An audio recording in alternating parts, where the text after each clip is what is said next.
العواف عليكم. انا النهاردة جاي احكي لكم حكاية مثل احنا هنا في مصر بنقوله. المثل بيقول ايه؟ قاعد زي قرد قطع. بنقول المثل ده امتى؟ لما بنلاقي حد قاعد وقت طويل ما بيعملش اي حاجة، قاعد يا اما بيراقب ويشوف الناس اللي عمالين يشتغلوا ويعملوا حاجتهم، هو قاعد بيتفرج عليهم. يا ابني قوم اشتغل، اعمل لك شغلانة، اتحرك، ما بيتحركش. يا بنتي روحي اعملي حاجة، ما بتعملش. فبنقول عليه او عليها ده قاعد او قاعدة زي قرد قطع.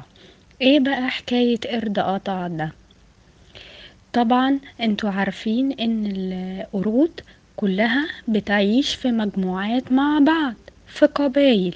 لازم لكل مجموعة زعيم ليها، والزعيم بيبقى اقوى ذكر عندهم واشدهم صحة. ففي يوم من الايام زعيم قبيلة القرود ده كان قاعد زعيم بقاله فترة طويلة لغاية ما عجز وكبر. فجه واحد من القبيلة ذكر تاني اقوى منه ويتحارب معاه واتخانق معاه، فبقى اقوى منه وطرده من القبيلة.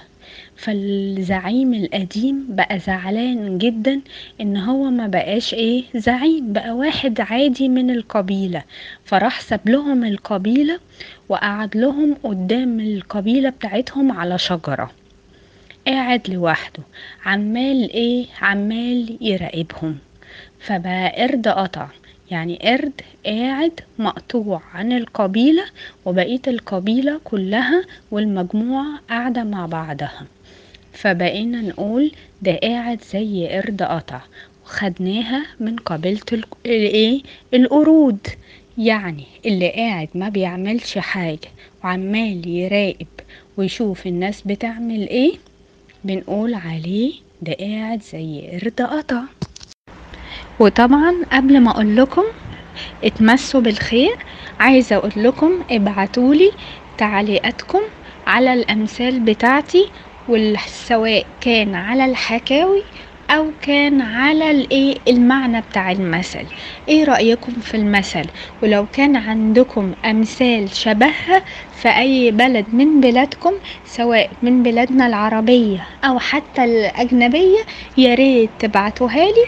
ولو تعرفوا حكايات امثال ابعتوها لي واحنا ننشرها في القناة بتاعتنا.